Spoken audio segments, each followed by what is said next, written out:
What's up, guys? You're tuned to Sisters in Hip Hop right here on NuhtKays TV. I am your host, Goons, and you know what Sisters in Hip Hop is about. It's that platform where we get to celebrate and showcase young women who are doing big things in the hip hop industry. It's all about embracing it. Shout out to Pizza Lifestyle. They are giving us the good juice. So yeah, I'm looking forward to having a good time and having conversations. My guest today goes by the name NuhtKays. NuhtKays, please introduce yourself and say hi to the people. I'm NuhtKays. I'm a creative. I write. I blog. And so I'm here today to discuss. I'm here actually for Sisters in Hip Hop. I think it's a good initiative that you guys are doing because I don't think females get enough spotlight. So yes, is there, in introducing myself, is there a way that I should introduce myself? No, is it fine when I just fine. say, okay, this is NuhtKays and I rap, that's why I'm here. Yes. And so now, yeah, let's get into it. I mean, it's all about the rawness, and I can't wait to actually get into a conversation with you so you can tell me how long it took you, how far you've come, what you've been doing, what you're up to. I know that you started in 2015 at the Cyphers, where at the SA Hip Hop Awards, where you were alongside Patty Monroe, Fifi Cooper, and Taz. How was that? How was that? That is a gem. Okay, for me that was actually a lucky situation because I was at the SA Hip Hop Awards conference to find out how to submit my tapes because I'd have all these mixtapes and then they just sit there because I don't have a way of putting the stuff out. And so I was like, okay, let me just go there and find out how this thing works, And then from then on Rashid was like, yo, you know what? We've got a cypher next week. Just show up, just bring your bars and we're going to do it. And I was like, oh, great. And then when I got there, Fifi Cooper was there, Patty Monroe was there, and then it was Taz, who's Tazna Slater. Yes. She's a gem. She is a gem. And what I mean when I say she is a gem is because she understands rap from a technical place as well. Like it's anyone can just rap, anyone can come up with a bunch of words, but I think that there's something beautiful if you can, like you can do the whole schemes thing, the whole patterns, and you can do magical things with flow. That woman is a fucking gem. Okay? Wow. So I shout met out her to there. Taz. Yo, shout out to Taz. Yeah. So and also shout out to Rashid for putting us on and getting that stuff done because after that. A couple of things started coming up and people started recognizing that, oh, okay, there's this crazy chick who's doing this, that. So it helped, and that's how I also got onto Rap Activity Jam after that. Okay. So I think it was a cool. It was cool. All right. So I know because you did the SA Hip Hop Awards, and then swiftly after that, 2016, you jumped onto Back to the City. Were you performing there as well? Yes. How was it? Yes. I mean, it was probably your first time performing for such a big crowd, right? Yes, it was crazy. But also, I'm not gonna take credit for that performance because I was performing with a band. Motsatsing and the Rays. Motsatsing and the Rays. So Motsatsing and the Rays were performing there, and I've known Mo for a while. Okay. And she was like, "Yo, dude, I really dig your stuff. I'm performing on this day. I've got a song for us, and I want you to come in and let's do something." So I went over, we worked our magic, we had something that we thought was fire, and then I performed that night. But it wasn't exclusively my performance, it wasn't my set. Yeah, so she came in, she was like, yo dude, like I love your shit, you have to come on, we have to make something happen. And it was exciting because that was actually that was the first time I was at Back to the City ever. Are you serious? Ever. Because you need to understand that I'm a Harry Smith person, born in Harry Smith, studied in KZN. So when did I do Joburg? Was it 2014? Yes, so, you moved here in 2014. Yes. That's what your bio says. Exactly. So 2014 I was here. And then 15 wasn't doing the whole Back to the City situation. I knew about it, but I wasn't attending. So that was the first time I was there, and it was such an honor to be able to perform for the first time I was there. It was the illest thing, right? Wow, it was so fantastic. So tell me from 2015 you arrive, you do the SA Hip Hop Awards, you do Back to the City, and then 2017, what did you do? Because I know what you did right now in 2018 with dropping the visual album that you just dropped, well, mixtape rather. So tell me, within that space, what did you do in 2017? Honestly, in 2017, I was trying to prove myself. I was trying to prove myself. I don't know if you know Earpitis. No. Iapetus is an independent record label. Okay. So we've got Emphatic Tabs there, Jugend Blackrock, and Jen Grimes of Scrambles for Money. So I'm around these people because I used to, Khanif has a block of flats and I was renting there. So in my mind, this whole time I'm thinking, you know what? I need to prove myself as an artist. I need to prove myself as a lyricist. I need to put in work and build a body of work that is impressive, so that they could actually take me in and say, actually, you know what? We'd like to sign you and promote you and push you. We think you've got something.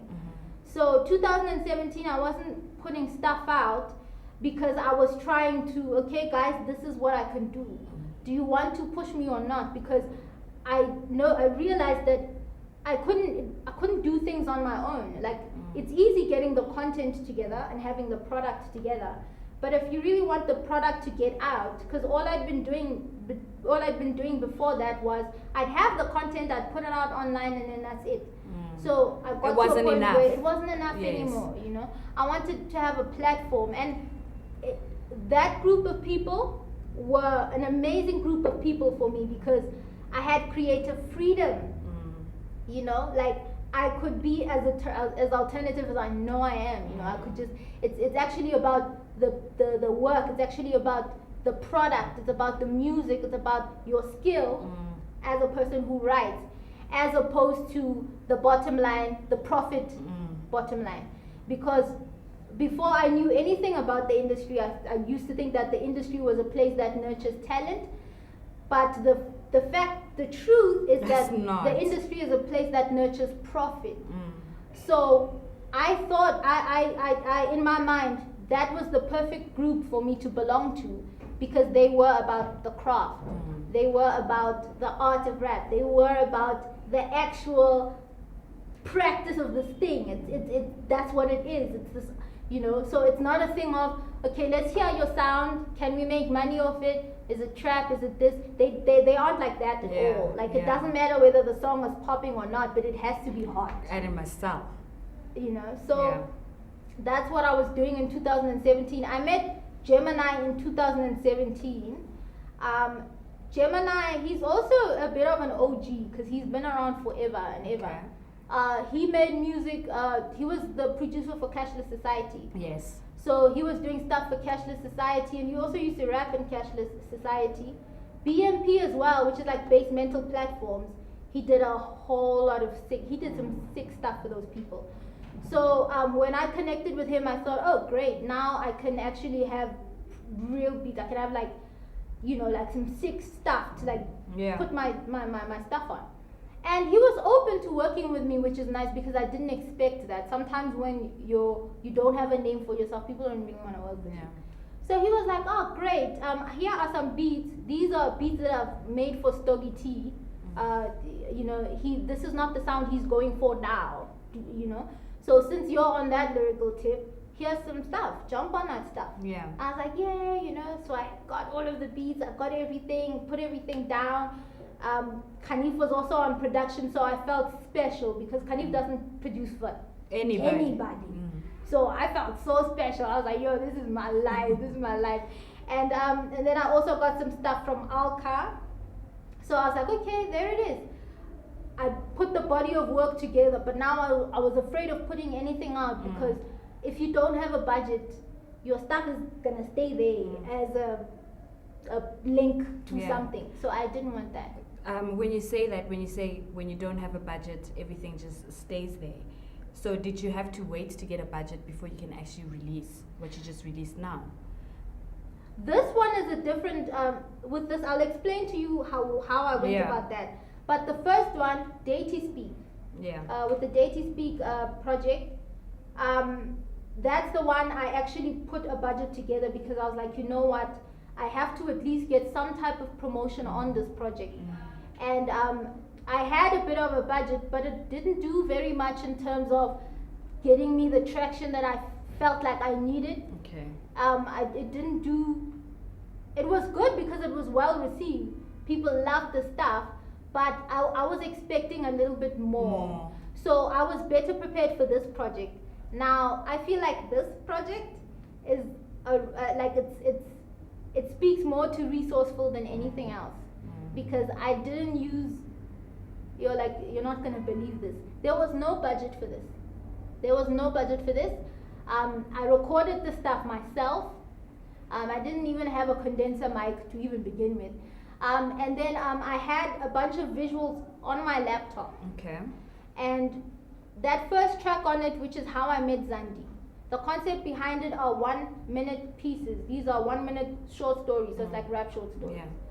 So now I have that there. I'm like, okay, now I'm going to use the visuals that I have to tell a story with them, chop them up, and then just build them into something. And I did that, and then I put the title over there, and then I had my visual.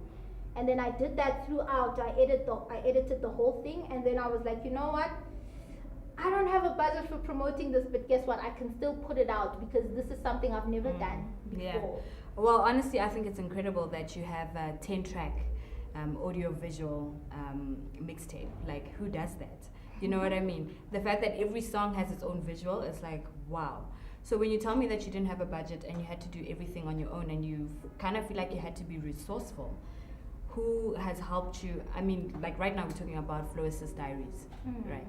So who has helped you with regards to at least trying to push you? I mean, have you gotten anyone in the industry that's trying to help you out with regards to that, or you're just solely doing it on your own? Kanif. Yeah. Kanif, he did so much in terms of when my stuff is finished, he would mix and master the stuff. Okay. And also with cover artwork, because since I did digital art and everything, I'd always wanted to do my own visuals. Yeah. And sometimes they wouldn't be that good. Yeah. Sometimes I'd think, oh, Kanye, this stuff is so good. And he'd be like, yo, dude, like, you know what? Let's work on this thing. Yeah. So he was there, and sometimes there's one that was actually me with the Red Wings, the Phoenix. Yeah. He helped me get that to what it is now. And I wouldn't say, he's not an industry person. He's not someone who's in the industry, but he is an alternative artist himself. And like those people, they get their business outside. Like they get bookings from other parts of the world, like in France and in Canada. Yeah. And so they don't always need this industry to mobilize their shit. But he has been the one person who has helped me out a lot. Gemini as well. Gemini helped me in terms of having the beats to work on and everything. But in this project, I actually jumped on stuff that I like. Like there are Busta Rhymes. I use Busta Rhymes beats here and there. And when I put it out, the only reason YouTube didn't reject the stuff was because I did a Creative Commons. Oh, so okay. it's a Creative Commons license. So you're not, because you can use the content if you're not benefiting from it, like if you're not selling it and making profit from it. So I jumped on stuff that I liked. Like there was Cashless Society's Hottentot Hop. Like I had so much fun with this one. No, that's so dope. I'm actually looking forward to playing it because we're gonna play it after the show. So, and okay, so moving along, I know that you call yourself a creative entrepreneur, right? And I know you do copywriting as well as you're a lyricist. How do you find the balance to do all three? And as a creative entrepreneur, I know you talk about being into the visual arts. So is that the only thing? Because I know you also have a blog, which you've now turned into a mini magazine. How do you balance everything? How do you get to just balance everything and put it all together and say, okay, this is me. This is NuhtKays. This is me. They're not different things. Yeah.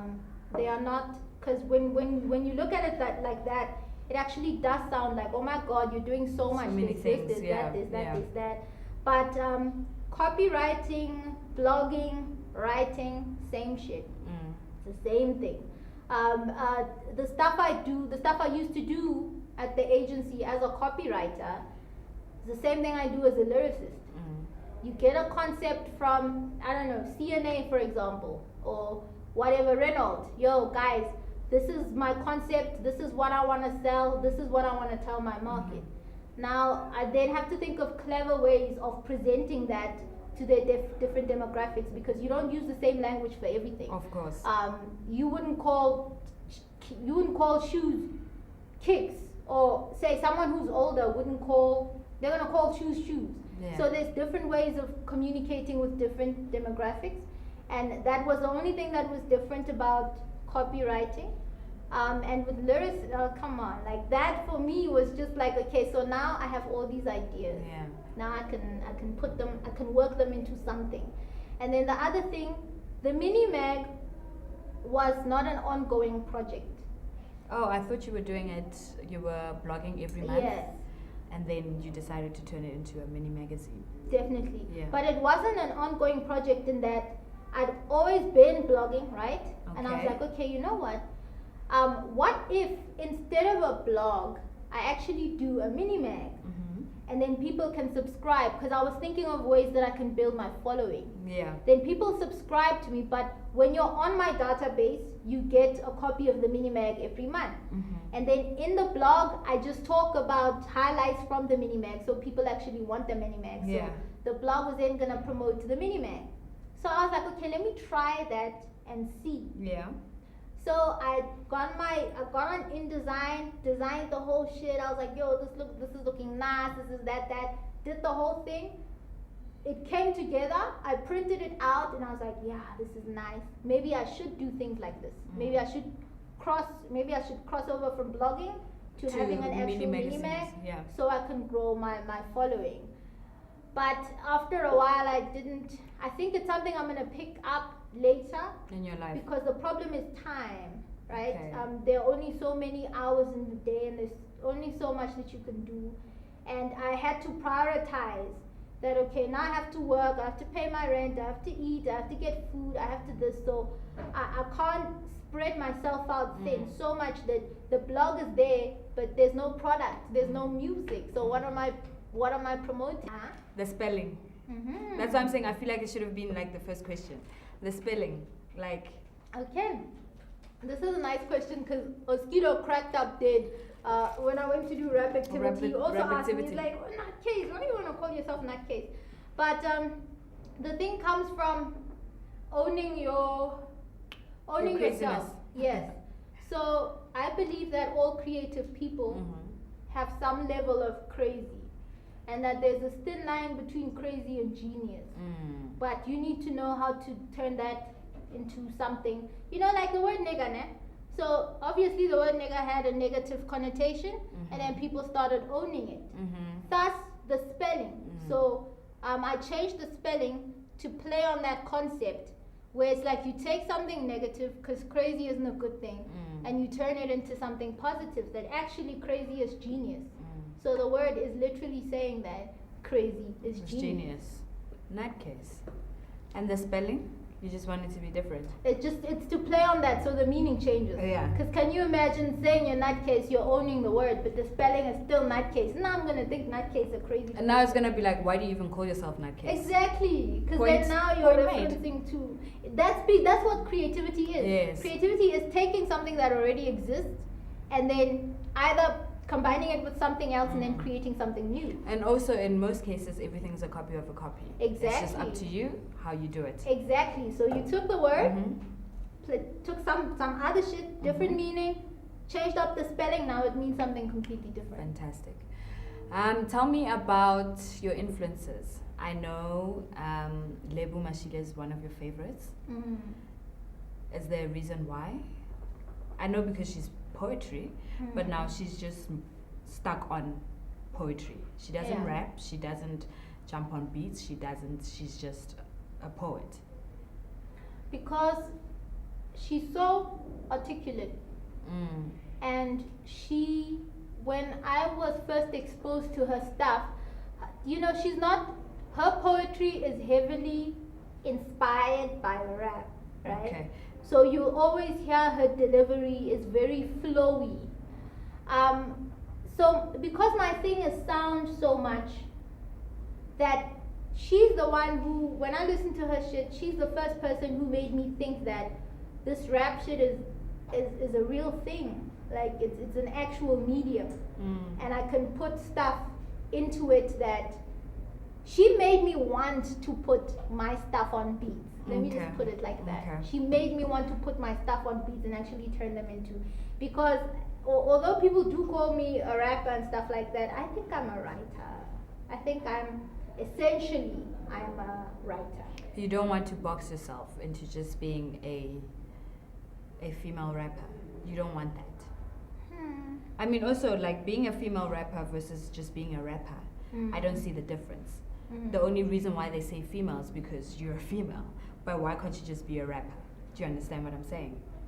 There's such a heavy debate around that. Exactly. So I'm trying to tiptoe around not getting into that because now... No, we don't have to get into that. All I'm saying is, when you're saying that you want to be known as just a writer, you know, someone who's a writer and jumps on beats, but you're also a lyricist. So you don't want to box yourself into just being a rapper. That's all I'm saying. Yeah. So that's exactly. Because here's the other thing, ne? Even with that stuff has its own subdivisions, I guess.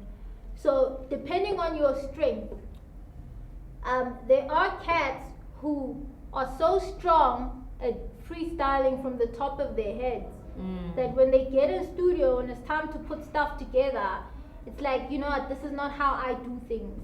But put this guy on a corner, he's gonna kill everyone. You know what I'm saying? So by then identifying that your strength as a writer is putting shit together, conceptualizing, coming up with concepts, and then narrowing that into a song, already now a person knows how to listen to you.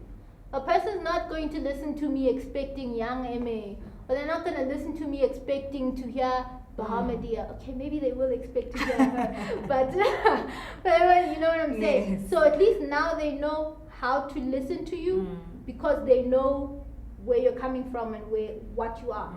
So besides Lebu, anyone else? My influences.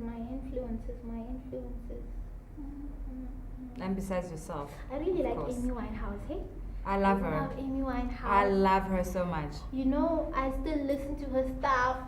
I had this big hairstyle. I had a boyfriend one time who was like, why do you want to look like her? And I'm like, yo, this stuff why is not? I'm like, yo, this stuff is thick. And the smoky eye, come on. Yeah. So I think she's one of my influences. Who else? Eugen Blackrock. Eugen Blackrock, definitely. And why Eugen Blackrock is because she has never compromised her craft.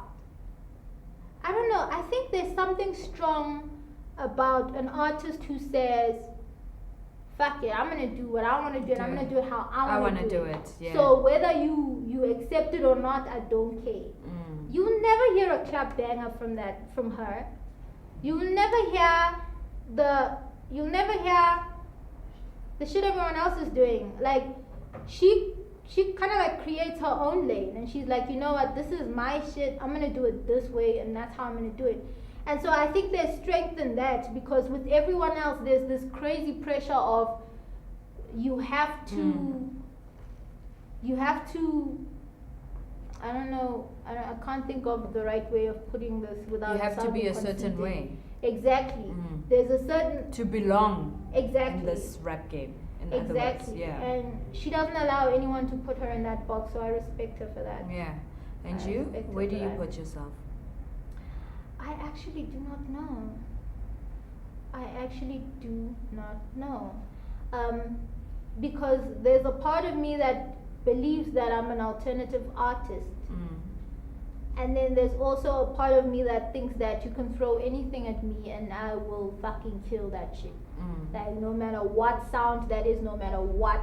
So, or maybe I'm at a place in my growth where I'm still figuring out who and what I am and where I fit in. So I don't really know how to answer that question because I do not know. It's so much easier to look at somebody else and say, hey, you know what? But to examine yourself is a different, because you obviously examine in favor of. You won't even see areas that need improvement. So do you still think at this point that you are still discovering yourself as a musician? Yes. As an artist, rather. Do you think discovery ever stops though? It doesn't, because it's all about evolving. Exactly. You always need to evolve. Exactly.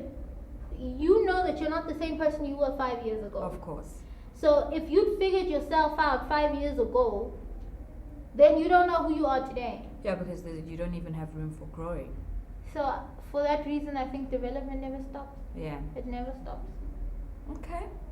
All right, cool. I want to go into your first mixtape that you ever dropped, Schematic Chemistry. Yes. I want to go into that, Schematic Chemistry. Tell me about it. I know it was 13 tracks, right? Yeah, 13 tracks. Yes. Tell me about it. Why Schematic Chemistry? Guys, I'm so flattered, alright? I'm so flattered. I'm flattered. You got the name right.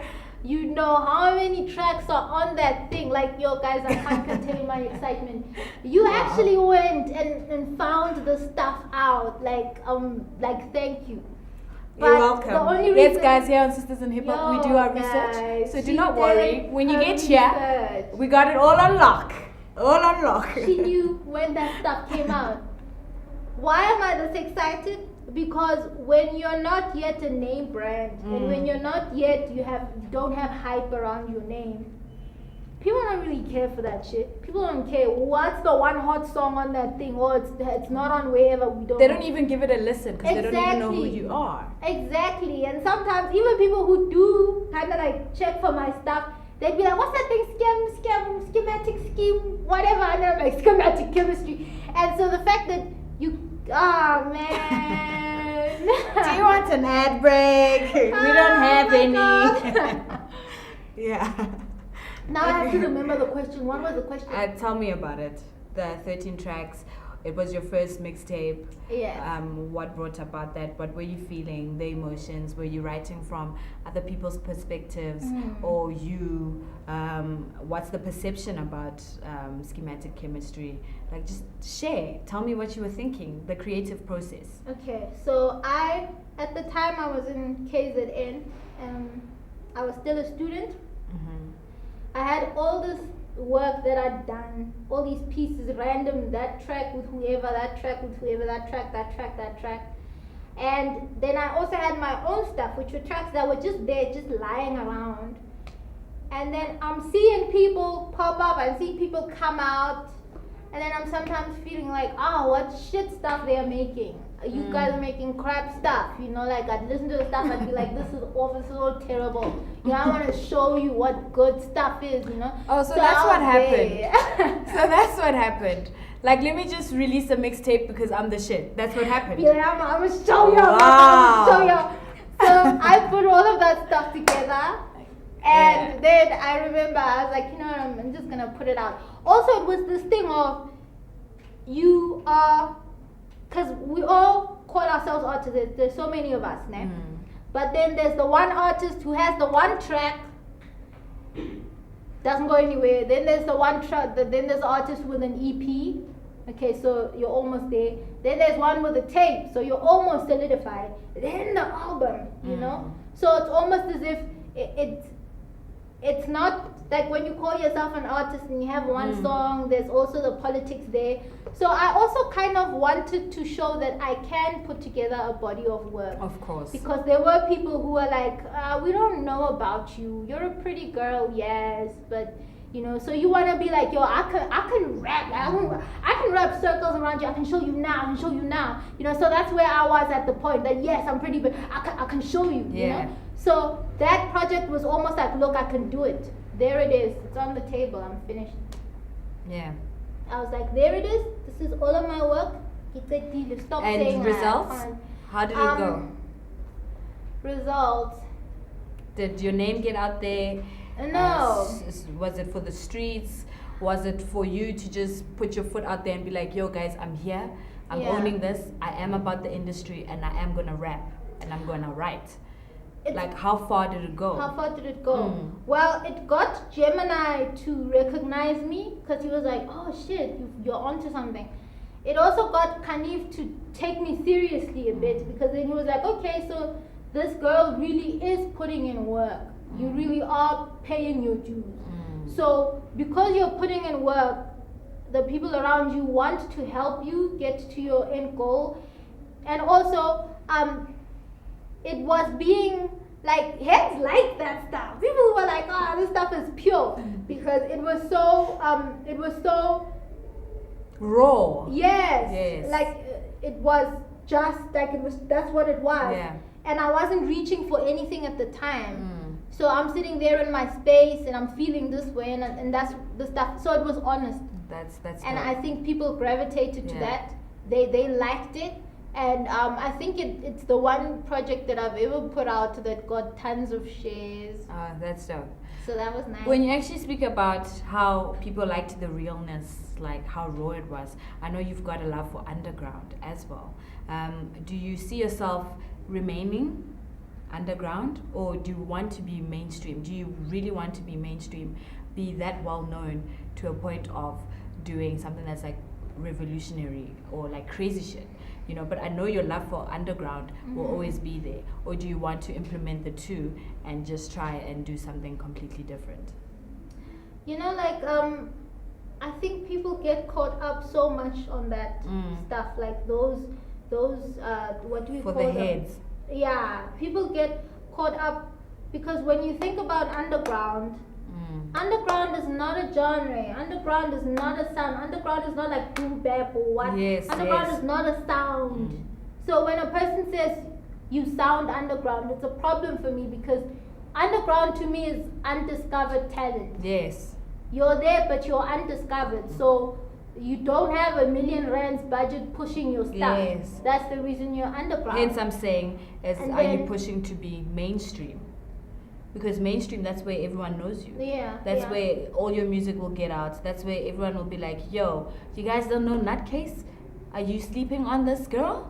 Like, you know what I mean? So when I know for a fact that you do love underground. You know, you do love the whole boom bap sound. You do love to just be out there and be like, yo, be in the streets. Like that's what brought you to be where you are right now.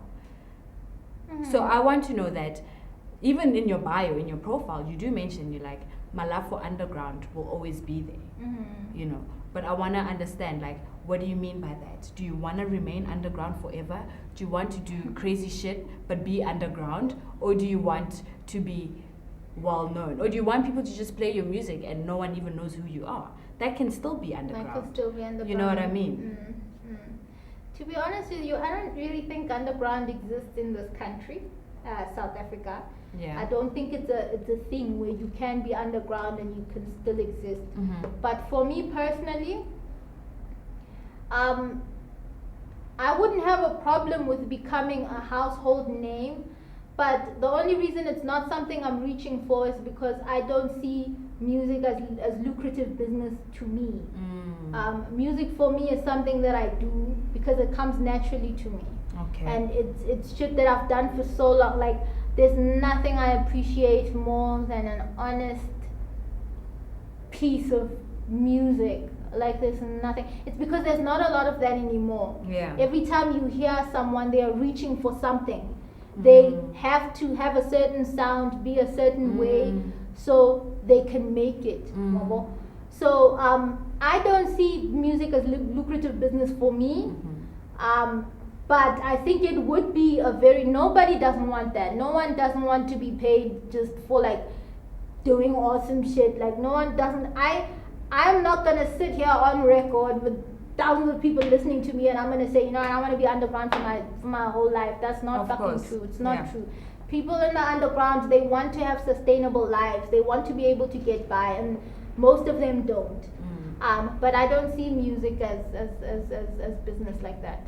If there are people who actually look at my stuff and say, hey, we can sell this stuff, then that's great. Let's do it. But it's not something I'm reaching for. It's not something that I'm like, oh, okay, so I'm gonna try now and make a commercial song, I'm gonna make a mainstream song, I'm gonna make then I'm gonna fit myself into that box. If I don't fit that into that box, then it only means I don't belong there. I'm not trying to squeeze myself in there. Yeah, I know, you'll just be boxing yourself up. What's the point? So as a artist, right? You are very independent, right? You're still independent. Do you see yourself signing if someone comes to you and says, hey girl, I got 5 million for you. Hey girl, here's a pen, sign up. But, you know, that's the thing. What I don't like about the industry, personally, they'll come to you, the record labels, you know, they've got the money, they've got everything, you know. Hey, we give you $5 million rands deal, right? You sign, but now you have to change your image. You have to look a certain way. You have to behave a certain way. They only release your music when it's ready to be released. And that time you're ready. You know, how far do you have to go as an artist to say, wait again, I really need this. I need the money. I'm broke. They're gonna put me on, but you still won't be happy. So it's a moment of, I really want it, but I don't want to compromise. Yeah, I don't want to be put in that position. You know? Hence I'm saying, if a record label comes to you right now, let's say Goons Entertainment rocks up like, hey yo, I got a record label, I'm feeling you, I love your funky hair, it's all maroon and shit, here you go, sign. 5 million. I think the one thing that I'm thankful for, the one thing that I'm so thankful for, is the fact that once you've done the whole independent thing, you get to appreciate certain things differently compared to those who have label experience, right? So if you've done stuff independently for a while, you know your money's worth. So when somebody pops up, obviously whatever is written in black and white has to be something you can't do for yourself. Of course. Meaning that a person can't say, we'll record you, we'll master, get the product ready. Then you're getting robbed, because that stuff you can do for yourself, right? So that means that, okay, so now we have to talk about PR, we have to talk about marketing, we have to talk about shit that I can't do for myself, you know? So if a deal does come along, I think I'd be in the fortunate position of knowing how to deal with my paperwork and knowing exactly what it is I'm getting out of that deal, in such a way that you won't find yourself in a position where it's like, but you signed, so now you're going to be a vessel, and we're going to tell you what to, because there are deals, there are distribution deals, it's not like back in the day where there's one type of deal and that's it. Of course. And I mean, you can even outsource now. Definitely. Yes. And I've also done a lot of research myself, because you're so scared of getting yourself into shit you can't get yourself out of. So you want to prepare yourself for situations like that if they do come across. And so my thing is just that it puts you in an advantage, because now you're like, okay, so now we're gonna bargain, now we're gonna negotiate. Yeah.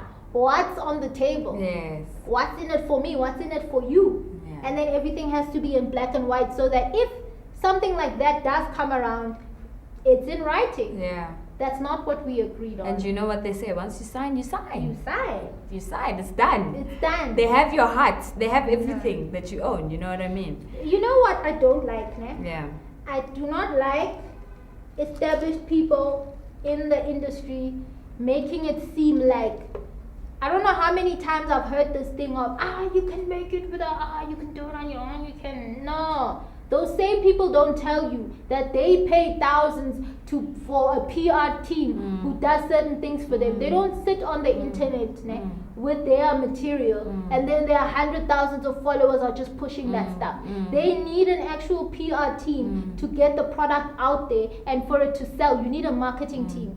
So I never like it when they make it seem like, you can do it without. No. The practicality of it is that if you're independent, you need to be rich as fuck, okay? And also, you need to have money. Yes. And when I say money, I'm not talking about a couple of 100,000. You need to have money to be able to execute and to put I remember how crushed I was after I finished the tape. I didn't have a budget for a video. Are you talking about this one now? The second one. Oh, okay. Before this one. Yeah. I was like, okay, so these people are telling me, people like Rashid were like, don't worry. Why don't you just get a video together? We'll playlist it, we'll squeeze it in, we'll help you push the stuff. So then I started shopping around, 20K, I was like, I don't have that money, guys. I work in retail at this point, it was bad. So now you're thinking, you are the same people who are saying, follow your dreams, follow your dreams. But you're not really like, do you know how many people come to Joburg with nothing? And I actually want to get into that, because I know that you came from somewhere to Joburg. So we're going to get into that. They know. So my concern with that is, you're telling all of these kids who don't live in Joburg, man, you're telling them that, come through, media hub, everything is here, come through, we're gonna fix everything for you. Those motherfucking kids don't know that when you get here, you better have the money or else. But also, you know what? I don't necessarily. I'm going to have to disagree with you. I'm sorry. When it comes to the whole money perception, fine, having money, yes, makes everything easier. But also, we've got so many resources out there. You know what I mean? I like how you name drop Rashid. I know Rashid is a very good friend of mine. So you've got the likes of Rashid. You know, when he's saying to you, "Don't worry," you know. It's all about, I also feel like it's all about how much work you can put in. There's so many resources out there. You know, I could be doing this show right now and everything is free. I'm just sitting here, just looking pretty and interviewing you. That's true. Do you know what I mean? So I feel like the opportunities out there are very big. And this industry is so broad. It's all about you as an individual and how far you want to go. So going into the next question, whereby I was going to ask you about your move from KZN to coming all the way to Joburg and having to try find your feet. Where do you start? Who did you go to first? Like, obviously it was a lot for you because you're not originally from Joburg. Wait. Let's talk about Tazna, right? So let's put Taz as an example. Okay. Taz she is so skilled. She's so skilled. She's battled people like Stilo. She's done everything, right? But why are we considering Stilo anyway? No, because he's the first one that came to mind. Yeah, but anyway, he but doesn't just to drop say that, us. But just to say, she's put in the work. What I'm trying to say is she's been putting in the work all of these years, right? And she is still and she gets help in the same way that I get help from Rashid. Sometimes he'll be like, "Yo, we're having something on Shiz Live. Would you like to come and drop stuff here?" Then I'll be like, "Yes, I'm free on the day. I'll come through." Yeah. He does the same shit for her, right? Okay. But she's still at that level, and you need to tell me what the reason is for that, because she's a person who's putting in work. Okay. And she's available for all these opportunities. She's done numerous interviews for NuhtKays, right? Okay. And so I need you to then tell me that what would then be the reason that she hasn't broken out yet, because the money thing isn't an issue. Your team. You did say that you need to have a strong team. You need to have a strong team. I don't know who her manager is. I don't know who books her gigs. It's all about a strong team. If your manager is not doing the work for you, then obviously you're going to lose. If you don't have a manager. With me. No, listen, all I'm saying is if you don't have, I'm saying it's not about the money. Yeah, you can still be able to have a manager and you don't have money. Oh, okay. Yes, so I can say. So that's where our difference is. Yes, I can because say. In my head, a manager is money. Because no. There's a certain cost as well that, or maybe it's been with my personal experience. Because then there's this thing of, okay, so there's a certain sum of money that you pay this person for the work that they are doing to put you on. So then it's almost as if, okay, so then it's a resource thing again. Yes. Which leads us back to money. So you just clarified it now that to actually say, no, you don't actually need that for this. Yeah. Sometimes you get a person who's willing to manage you at no cost at all. No, they can manage you, but obviously when you get the bookings, as a manager, you need to give me bookings. Exactly. You give me the bookings, that's where you make your money, I make my money. And the resources then we is find. there. You know what I mean? And that's where the resources are. And it's continuous. And then you'll never be broke. You know? That's just an example. You know what I mean? Especially as an independent artist, not in wanting that to case, sign. In that case, I actually agree with you. It's all about teamwork. Your team needs to be phenomenal in order for you to be successful. That's all it is. Otherwise, you will lose in this industry. You will lose in this game. You know, you're gonna keep saying, I'm pushing, I'm going to these gigs. I've got interviews, I've got this. No one is seeing me. But at the end of the day, why do you have that manager? Then push for yourself. If you think you can do a better job, do it on your own. Do you know what I mean? So, yeah, I guess that was my last say. Yes, you asked me. Your question was your move. How did you find it? How difficult was it for you moving to Joburg? Well, when I came here, I only knew a few people. Yeah. And all of them were musically related. Like, I knew people, like for example Khanif, who was there, who was like, yo, I've got a place you can rent here, blah blah blah. And so I literally did start from scratch. Say I was born here. Yeah. My whole family is here. Of course. Or I have family relatives who I can actually chill with. So for the first 5 years, while I'm trying to figure out I don't have to worry about rent. Yeah. I do think that would have made a massive, massive difference. Yeah. It would have made a massive difference. Yeah. Because you understand, all this time that you could be using to develop yourself creatively. Yeah. All that time is going into working for somebody else, because guess what, if you don't do that, you're not going to be able to sustain yourself. It's a painful thing. It's a very painful thing. And if you're thinking about that, don't do it. It's the worst thing you can do to yourself. But you turned out alright. I think it was a luck thing, but Do you think this industry is all about luck? I think this industry is about connections, networking, and just being around the right group of people. Indeed. Because if you're not, you'll never make it. I know I'm laughing, but guys, it's been so rough.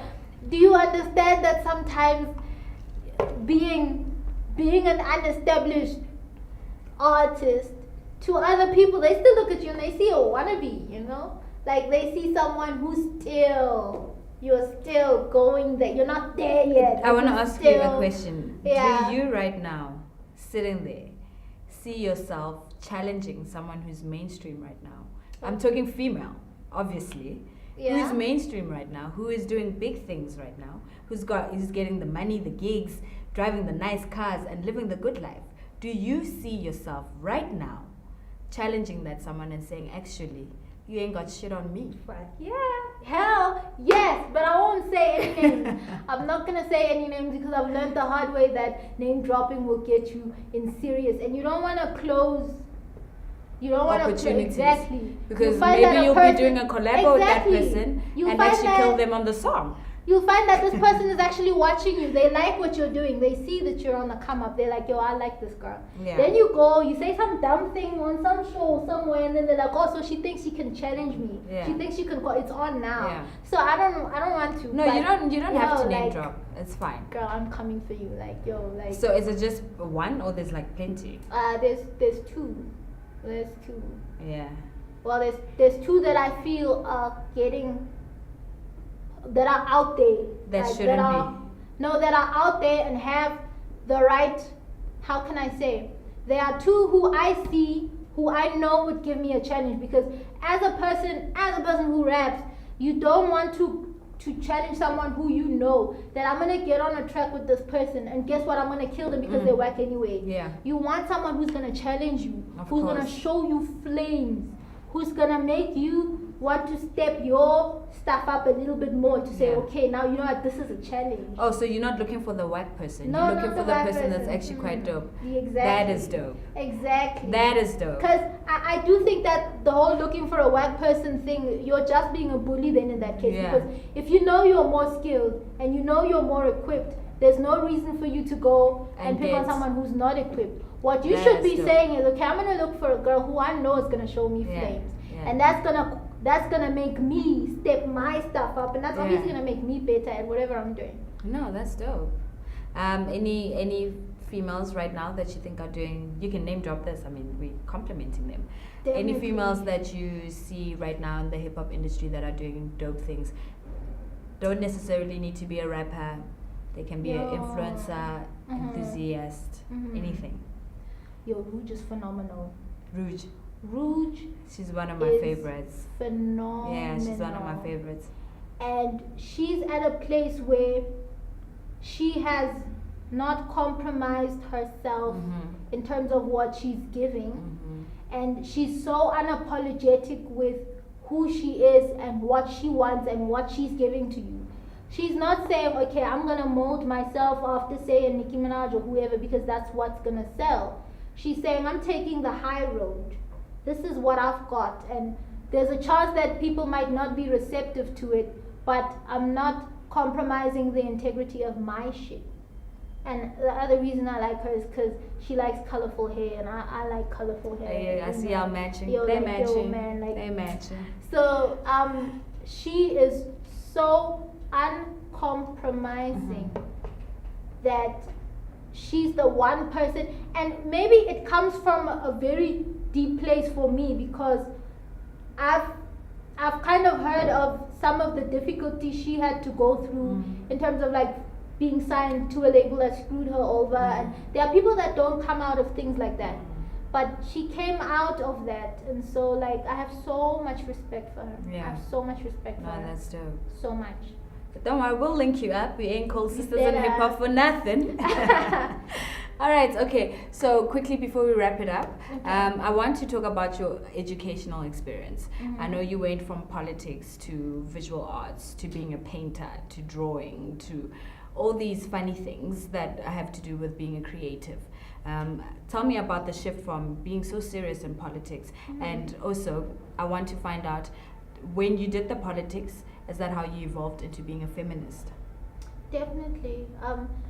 The only thing that politics really taught you was the gamut of power, how to attain power, how to keep it, and how to oppress whoever else, because that's basically the whole thing of who actually has the power and how do they use it. Of course. So that exposed me to that space.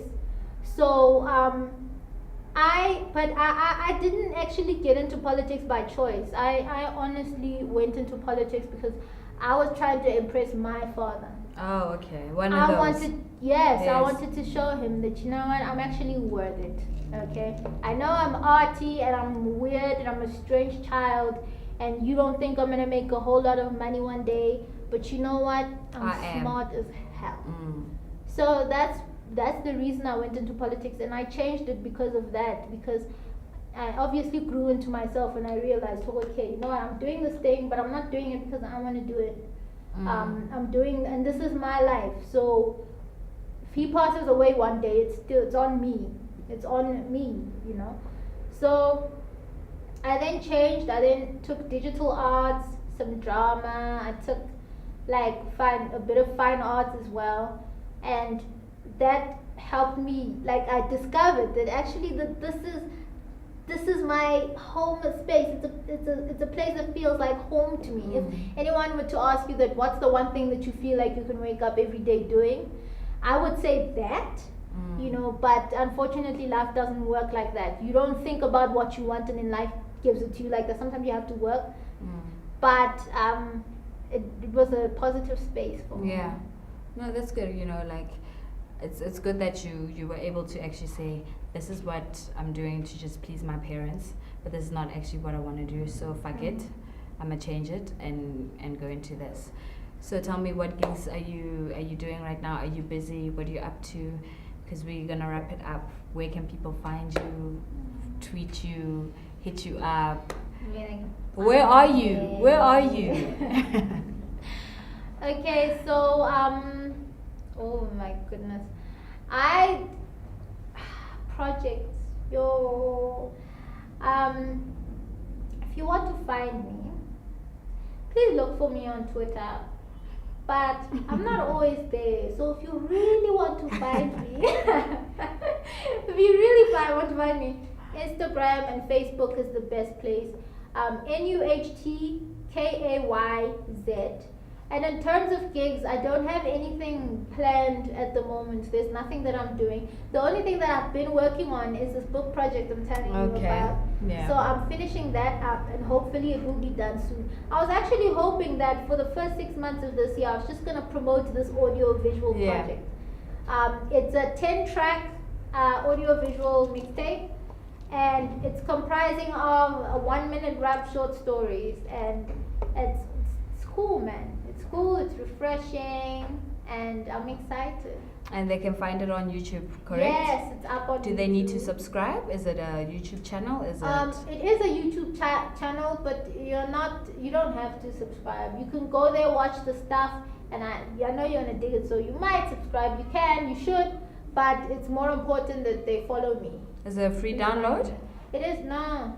Unless, of course, guys, I download my stuff on Rubies, which is illegal. If you're illegal like me, if you're illegal like me, some people have YouTube downloader, right? Yeah. So if you know how to download stuff on YouTube, that's great. But the file is really big. So, hey, actually, why not,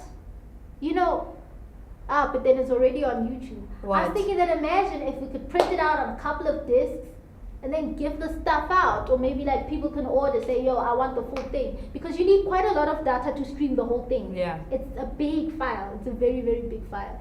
Okay. So unless you have work Wi-Fi, or unless you send it to us and we play it on NuhtKays TV. Hello. that would be awesome. That Like, would be awesome. So you guys why will should tell we me go when, and stream and download it when you can just give it to us? So you guys will, so when I give it to you guys will tell me when it's streaming so I can push it until. No, obviously we'll play it after the show because Oh yeah, okay. It only makes sense. Oh, you guys. And okay. obviously before we wrap it up, you have to drop some bars. Definitely. You've got some liquid courage, so nervous. you've got some liquid courage, so you gotta drop some bars. As small Nyana 16. I don't get a beat, nothing. No, I can't. Boom, boom, boom. I can't. I try, but I'm so whack at that. I can't boom, boom, chi. I can't do that. So just drop it because you're hot, right? Drop it like it's hot. I'm just gonna spit. Drop it like it's hot. Listen. I become a deity of the mic. I sit and really write a life in black and white as I decipher rhymes. Fresh out of a cipher, I'm a fighter, I'm a mad survivor. Here to play reviver, speak and breathe a fire. Higher power, the Lady Lord Messiah, vaporizing rap with a liquid flow. Alkalia, I'm in my element so deep that visions of blinding can see. Interplanetary flows, I'm a Nephilim in my mind. Hustle like a demon, muscles are beaming, receiving light for being. Stone in my melanin, poisonous built with venom and becoming veteran. I'm an insulin shot of sweet, the body's actogen. My heroin, blood rushing, the rhyme severing. Forever in, I'll always be a free spirit. Free spirit shit. That was NuhtKays, guys. Thank you so much for tuning in right here on Sisters in Hip Hop.